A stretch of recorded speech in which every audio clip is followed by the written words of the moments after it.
Okay, I'm back, and hopefully my throat is cleared out a little bit. Um, so as I was saying, we were talking about how it's not so much death itself that bothers Enkidu as much as the manner in which he is dying.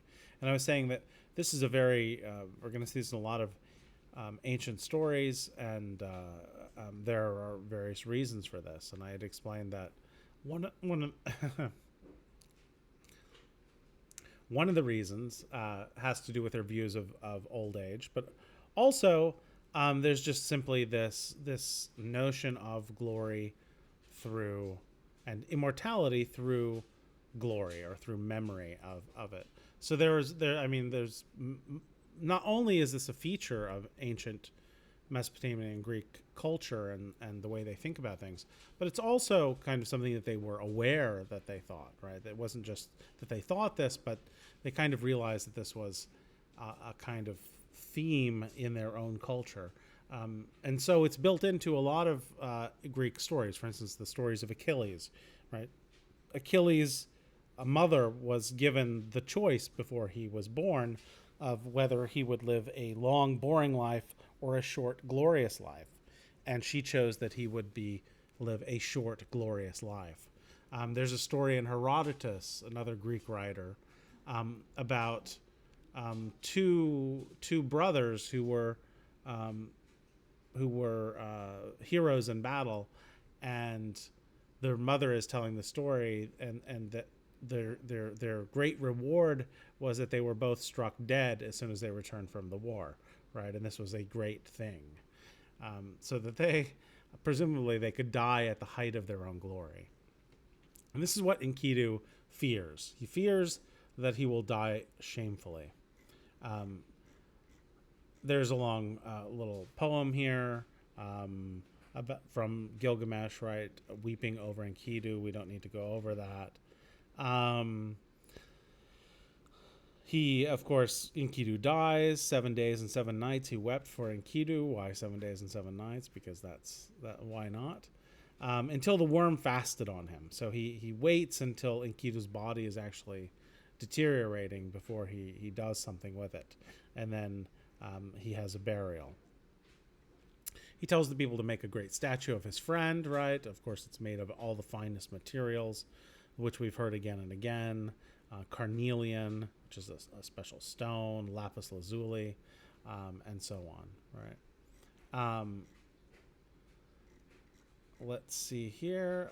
So what does Gilgamesh do? His reaction is, of course, to show in every way he can, his sadness. He goes into mourning. He doesn't wash himself. He starts wearing animal clothes. He cries, right, and rages like a lioness who has been robbed of her whelps, of her babies, right?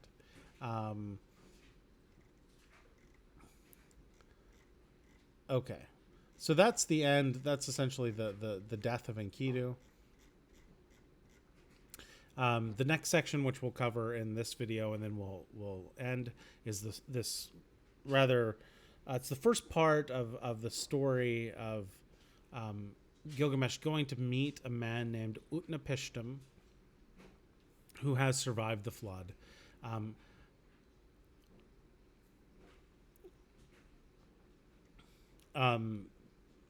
This fourth section doesn't quite get to the story of the flood itself. It ends right before the flood when Gilgamesh meets Utnapishtim.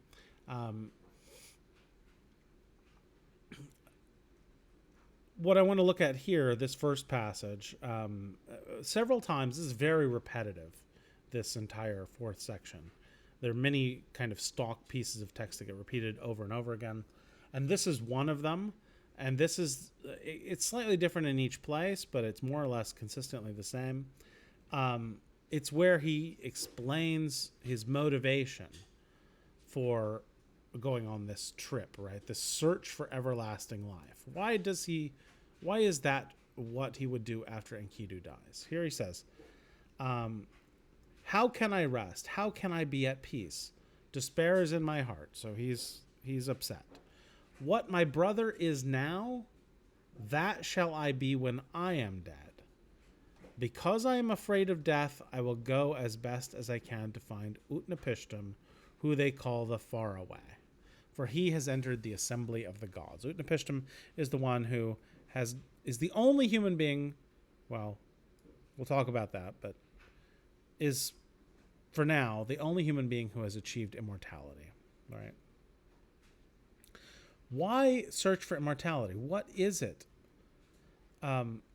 It's, if you think about it carefully, it's rather strange, right? Like, Gilgamesh keeps saying that it's because of his friend who is dead that he goes to search for immortality. But how does searching for immortality do anything for Enkidu? Right? Enkidu is dead. Gilgamesh is going to try to get immortality for himself. How in any way is that connected? Right? You'll see that in the text it's not clear.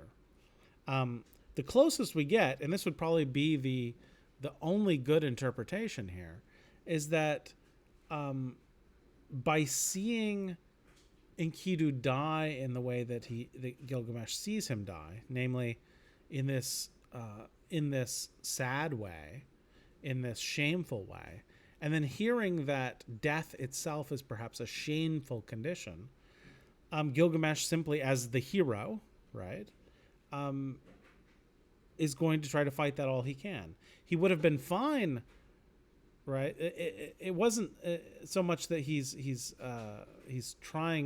afraid of death, as it says, right?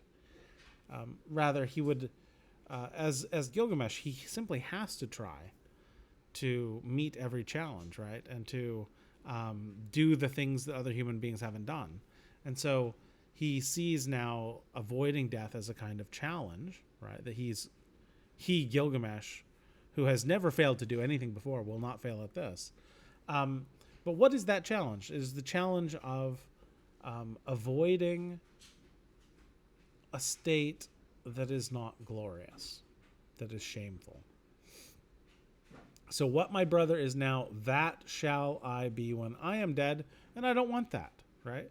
So a lot of people interpret Gilgamesh as, I don't know, trying to do, he almost talks at times like he's trying to do something for his brother, for Enkidu. Of course, what he's doing here does nothing for his brother Enkidu. And there are other Greek stories like this, right? You would think that what Gilgamesh would do under that interpretation is he would maybe try to go to the underworld and rescue Enkidu and bring him back. And that happens in some of the Greek stories. Someone dies, someone's lover dies, and then the person goes to the underworld to try to retrieve them.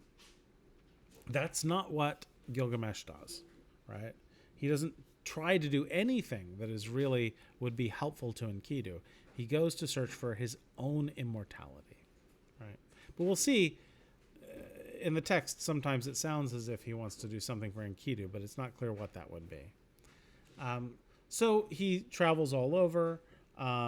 He begins to on his journey towards where Utnapishtim might be. The first thing he does is he comes to some mountains, and there he sees that there are lions, right? He falls asleep and he wakes up and he sees lions all around glorying in life, right? They're just lions. And he took his axe in his hand and he drew his sword from his belt and he fell upon them like an arrow from the string and struck and destroyed and scattered them, right? Typical Gilgamesh. You see something beautiful and strong and you destroy it because that's what you do, right? He is the wild bull. Simply to prove his strength, right? There can be no other reason. Now he's heard that one of the places that he has to go is this twin peaks of these mountains, right? Where he will meet these scorpion guards, half man, half dragon. Their glory is, it sounds a little bit like the text that we read about Humbaba, right? Their glory is terrifying. Their stare strikes death into men. Their shimmering halo sweeps the mountains and guard that guard the rising sun. So just like Humbaba was some kind of terrifying monster of the forest, here we have these terrifying scorpion men of the mountain pass, right? We'll see how, just as Humbaba didn't turn out to be terrifying at all, we'll see the same here. So when Gilgamesh saw them, he shielded his eyes for the length of a moment only, and then he took courage and approached. When they saw him, they asked, "This one who comes to us now is flesh of the gods." The scorpion man's mate, which I guess would be the scorpion woman, says 2/3 man, but 2/3 God, but 1/3 is man. Then they called out to Gilgamesh, "Why have you come to so great a journey? For what have you traveled so far, crossing the dangerous waters? Tell me the reason for your coming," right? And Gilgamesh answers, "For Enkidu." Again, like I said before, says he's doing it for Enkidu. "I loved him dearly. Together we endured all kinds of hardships. On his account I've come. On his account. For the common lot of man has taken him. I wept for him day and night. I would not give up his body for burial. I thought my friend would come back because of my weeping. Since he went, my life is nothing. That is why I have traveled here in search of Utnapishtim, my father." Why he calls Utnapishtim his father, I have no idea. Obviously, Lugal Banda is his father. Utnapishtim was not his father. Maybe this is meant in some kind of like the father of all human beings, perhaps. That could be the sense of it, because, of course, if Utnapishtim was the only living male, then he is, in a certain sense, the forefather of all human beings. That could be why he says this. For men say he has entered the assembly of gods and has found everlasting life. I have a desire to question him concerning the living and the dead. If you took this passage out of context, you would say he's doing what he's doing for Enkidu, and somehow he's going to try to help Enkidu. Of course, as we know, that's not what he's doing. In kind of typical anticlimactic way for this text, the scorpion people are not terrifying. They seem perfectly fine. They tell him no human being has ever passed this way before, and then they say, "Okay, Gilgamesh, go right ahead." So they go, "Gilgamesh, I will permit you to pass through the mountains of Mashu and through the high ranges," and then he goes. They even give him advice on where to go. There's a long traveling passage. This is a kind of an interesting little passage. It's very unclear. A lot of these passages I know have been corrupted and aren't very clear, so you probably noticed this when you were reading them. This passage exists in a few different versions, and some of them are clearer, so I can kind of tell you what's going on here. But in this whole passage, Gilgamesh is traveling, right? And somehow, like, you get this sense, when he has gone 1 league, the darkness became thick around him, for there was no light. He could see nothing ahead and nothing behind him. After 2 leagues, the darkness was thick and there was no light, and da-da-da-da-da. And then eventually the sun shows up at the end. It seems that in the better translations of this, what is going on is that the scorpion men have allowed him to enter a passageway which is actually like a hole that the sun passes through the mountains. So there is, let me draw this. So there are these 2 peaks, maybe, right, of a mountain where the scorpion men are, peak 1, peak 2. And then maybe there's like, I don't know, another mountain or whatever. And there's a hole, or maybe let's put it up here probably, a hole in the mountain that the sun passes through. It's supposed to be the sun. All right. Actually passes through this hole. Right, but when the scorpion men and then the sun goes out the other side, right? This is how the sun gets, it doesn't go over the mountains, it goes through the mountain. This is a really high mountain. And so the beginning of this passage, Gilgamesh has just entered this, right? And so the first day it's dark, the second day is dark. But then the sun starts to catch up with him. And he's got to get through before the sun comes through and burns him up. And then just as he is leaving the passage, the sun is catching up with him, right? And that's what we get here at the end. After 11 leagues, the dawn light appeared. So as he was 11 leagues into the mountain, the sun started to come and the dawn appeared. And at the end of 12 leagues, the sun streamed out, right? And so just as he was getting out, the sun appeared, right? It's a funny little image there. And where does he emerge to after he leaves this tunnel in the mountain? He emerges into a garden. Garden, but the garden is not a normal garden. In the garden, all the trees and all the fruit are made out of precious stones and jewels, right? Gems and lapis lazuli and carnelian and all these kinds of things. Shamash sees him and tells him his trip is pointless, right? You will never find the life for which you are searching. But then Shamash gives him advice to visit a woman of the vine. Her name is Siduri, maker of wine. So Siduri sits in the garden at the edge of the sea with the golden bowl and the golden vats that the gods gave her. Siduri is just a momentary character, but she's quite interesting in some ways. First of all, she's supposed to represent, in some respect, of course, a female perspective, but I think also the perspective of the common person, right? She's supposed to be a typical woman who has a household, right? And she's going to give him some advice. One of the surprising things about her is probably if you read this passage and you sat back and you asked, well, so what was Siduri like?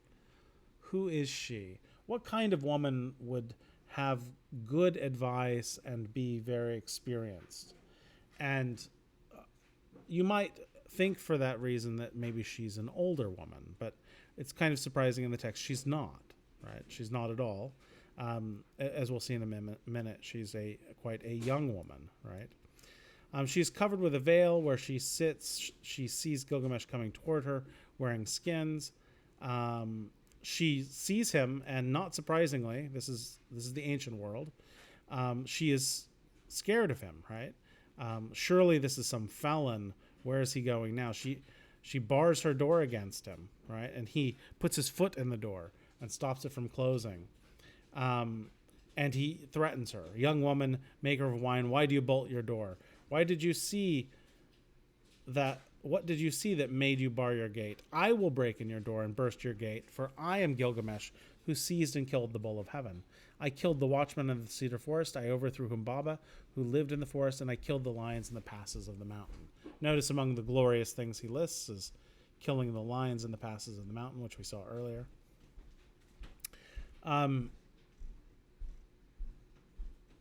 This is not.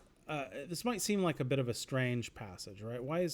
First of all, why is she terrified of Gilgamesh? Of course, he is just this kind of hulking man who is not bathed and looks terrible and is covered in animal skins, and he's approaching her door. In the ancient world, that would be something you would, as a young woman, be very terrified of. We see that this kind of there's another moment I would compare it with later when we read the Odyssey. Odysseus washes up on a beach, and he is naked and looking hideous, and he has to approach a young woman in a very similar way as Gilgamesh here approaches Siduri. And just as in this case, there's this kind of threat, right? It would be very natural for a woman in ancient times to be terrified of a lone single man. They could, they should be in fear. And it was the same. You'll see that it's the same way in the Odyssey, except in accordance with kind of their characters. Gilgamesh, who is brutal, and Odysseus, who we'll see is kind of the master of lying. Odysseus finds a very clever way of kind of making the woman not feel threatened by him, whereas Gilgamesh, not only does she feel threatened by him, but then he just threatens her, right? And says, I will burst down your gate because I am great, right? That's typical Gilgamesh. Um, so she says, if you are Gilgamesh, then why do you look so sad? This is one of those stock passages that gets repeated over and over again. Why is your face burned from heat and cold? Why do you come here? Da da da da. And then Gilgamesh responds with the other stock phrase, of course, or a stock passage about why he would come here. And now let's read that because it seems to be changing, right? Why he is coming is not always clear. So why should I not wander over the pastures in search of the wind? My friend, my younger brother, he who hunted the wild ass of the wilderness and the panther of the plains, my friend, my younger brother, who seized and killed the bull of heaven and overthrew Humbaba in the cedar forest, my friend who was very dear to me and who endured dangers like beside me, and Enkidu, my brother, whom I loved, the end of mortality has overtaken him. He has died. I wept for him 7 days and nights till the worm fasted on him. Because of my brother, I am afraid of death. Because of my brother, I stray through the wilderness and cannot rest.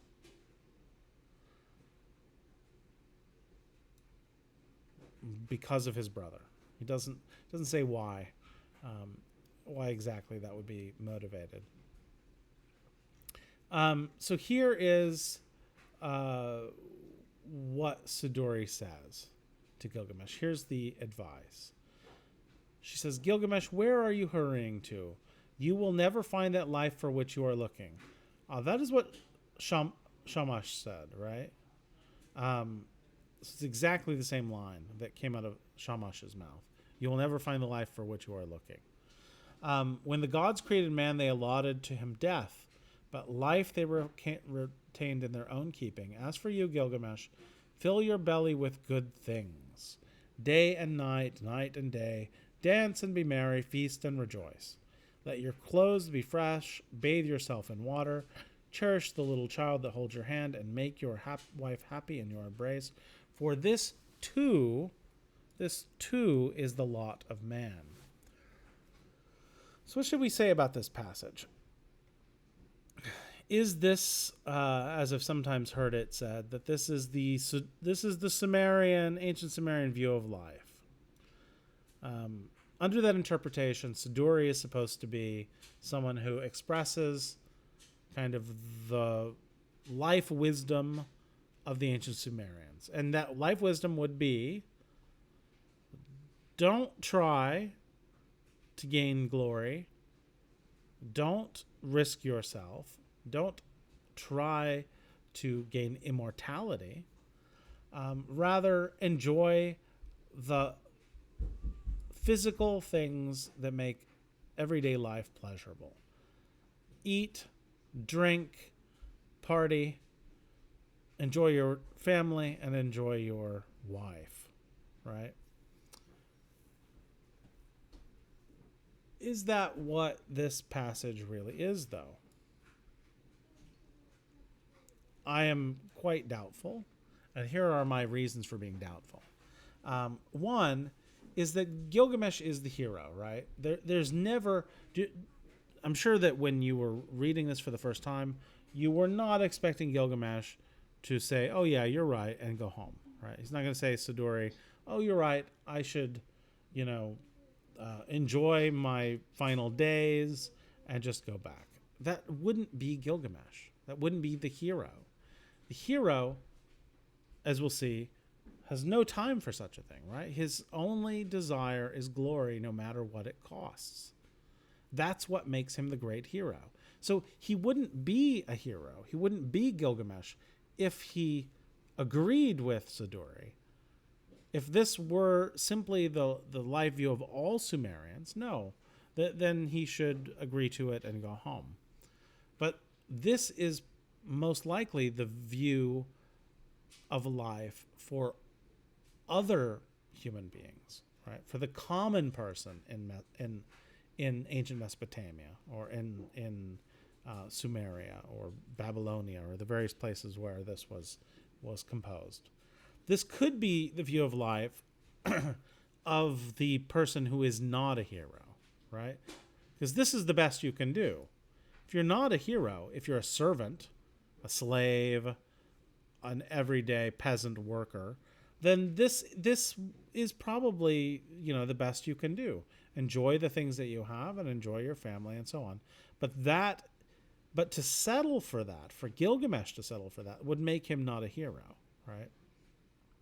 This is how I understand this passage, and it's not. It kind of is confirmed in the text because Gilgamesh, the great hero, isn't interested in this at all, right? As soon as she gives him this image of what a good life would be, he says, "How can I be silent? How can I rest? When Enkidu, whom I love, is dust, and I too shall die and be laid in the earth. You live by the seashore, and look into the heart of it, young woman. Tell me now, which is the way to Utnapishtim, the son of Ubaratutu." So he has no time to consider. He never even for a moment considers stopping or going home. He asks immediately for Utnapishtim, where to find Utnapishtim, right? And she tells him, well, you have to cross this deep ocean where the waters, if you touch them, will kill you, right? They are waters of death. And you have to find a man named Urshanabi. Urshanabi is the ferryman that will take you across this ocean. He's the ferryman of Utnapishtim. And then there is some more, as I said, there are a couple of passages in this text that are confusing because they are very corrupted and we don't know what they mean in the original. And that is the same here. It says Utnapishtim has these holy things made of stone. He is fashioning so she tells him there are these holy things. What are these holy things? Well, then we're suddenly Gilgamesh heard this. She tells him, look at him well, and if it is possible, perhaps you will cross the waters with him. But if it is not possible, then you must go back. When Gilgamesh heard this, he was seized with anger. Seized with anger about what? That he might take you across the water, or he might not? This makes no sense, right? This is a what is called a non sequitur. It does not follow. Nothing here explains why Gilgamesh, when he heard this what? It couldn't be this. This would make no sense. He was seized by anger. Okay, there's something wrong with the text. He took his axe in his hand and his dagger from his belt. He crept forward and he fell on them. Them what? Like a javelin. Then he went into the forest and sat down. Yeah, what's going on here? Urshanabi saw the dagger flash and heard the axe, and he beat his head, for Gilgamesh had shattered the tackle of the boat in his rage. Okay, let me tell you what is almost certainly going on here. As I said, the text, there's a problem with the text. The holy things that Urshanabi has are, in fact, some kind of... they used to, and maybe they still do, on rivers and canals sometimes, they would have stone things next to the water. So this is supposed to be like the water, right? Stone things here. Or they could be on either side over here. But let's say this is the edge of the water and these are stones, and your boat, right? I can't draw a boat here. But your boat is traveling. And how do you get your boat to move forward? It's somehow by using these stones to move you forward, right? With a rope or something like that. Or there could also be ropes here and here and here and here. And then the rope goes all the way along, and you have a little barge, and you pull on the ropes, and they pull you down the river. Something like this. These are the holy things. And for some reason, we do not know, Gilgamesh destroys them. And this is a problem. It's not the tackle of the boat. There's no such thing as a tackle of the boat. That's just added in here to try to make a sense of why Urshanabi cannot get across the water now that Gilgamesh has done something that's very unclear. And so they say that he shattered the tackle of the boat. In fact, he destroyed somehow these sacred stones. And this makes it so that Urshanabi can't take him over the waters of death in the same way as he would prefer. And so Gilgamesh has to um, uh, find an alternative method, and that is cutting these long sticks and covering the ends with this tar-like material called bitumen. And he's going to use these sticks, and he's going to use them to push the barge along. And since touching the water, I don't know why he needs more than one, but he has to cut a bunch because supposedly as he puts the stick in the ground to push the barge forward, he has to drop the stick into the water. I guess so as not to get any water back on the barge, because touching the water would cause you to die. He doesn't have quite enough of these sticks, so he ends up having to use his skin, the skins he's wearing, as a bit of a sail at the end. This is where Urshanabi's talking to Gilgamesh. He says, Gilgamesh, your own hands have prevented you from crossing the ocean. When you destroyed the tackle of the boat, you destroyed its safety. Then the two of them talked it over, and Gilgamesh said, why are you so angry with me, Urshanabi? For you yourself cross the sea by day and night. All seasons you cross it. Gilgamesh, those things you destroyed, their property is to carry me over the water. Those things you destroyed, their property is to carry me over the water, right? So there's no need to talk about tackle. This is the stuff that you would need for a sailboat. But these are the holy things that were mentioned earlier. To prevent the waters of death from touching me, it was for this reason that I preserved them. But you have destroyed them, and the Urnu snakes with them. No idea what that is. There's no explanation here or elsewhere. It's where he tells him to cut all the different poles, 60 poles, and paint them with bitumen, and so on, right? Of course, he does all this. They get on their barge. They get across.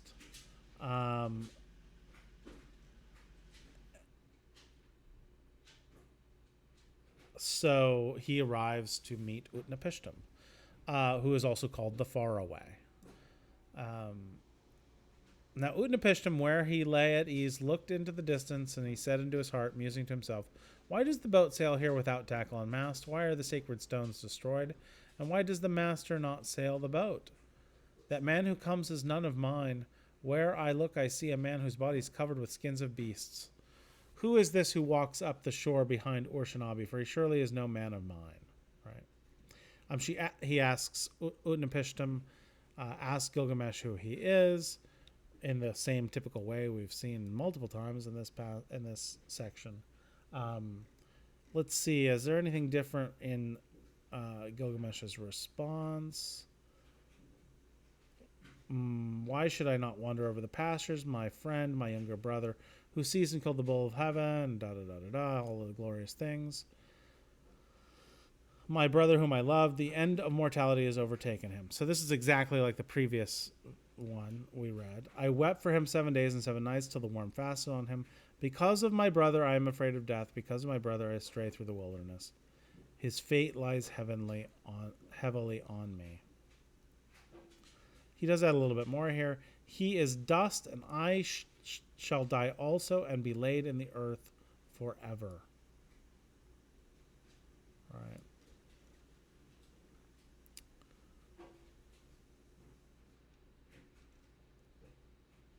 He recounts everything that he did to get to see Utnapishtim. O Father Utnapishtim, you who have entered the assembly of gods, I wish to question you concerning the living and the dead. How shall I find the life for which I am searching? Now, Utnapishtim doesn't immediately tell him how to get everlasting life. One would expect Utnapishtim not to offer any way for Gilgamesh to gain everlasting life, but he does. We'll see in the next section he does offer him a way. But first he tells him, as if it were impossible, Utnapishtim gives him a little speech on the passing of things, right? And we'll look at this in a little detail here. Utnapishtim says to Gilgamesh, there is no permanence. Do we build a house to stand forever? Do we seal a contract to hold for all time? Do brothers divide an inheritance to keep forever? Does the flood time of rivers endure? All things pass, right? It is only the nymph of the dragonfly who sheds her larva and sees the sun in his glory. From the days of old there is no permanence. The sleeping and the dead, how alike they are like a painted death. What is there between the master and the servant when both have fulfilled their doom? Same idea we saw earlier. It's a rhetorical question. What is there between the master and the servant? What difference is there between being a master and being a servant when you are dead? And the answer to the rhetorical question is there's nothing. Death reduces everyone to the same pitiful state, not of just being dead, but of being a servant, right? In the afterlife, you are a servant. Remember in the dream that Enkidu had, the kings and the princes were serving others meats, baked meats and other things, while they themselves had to eat dust. So what difference is there between master and servant when both have fulfilled their doom? None. When the Anunnaki, the judges, come together, and Mameton, the mother of destinies, together they decree the fates of men. Life and death they allot, but the day of death they do not disclose.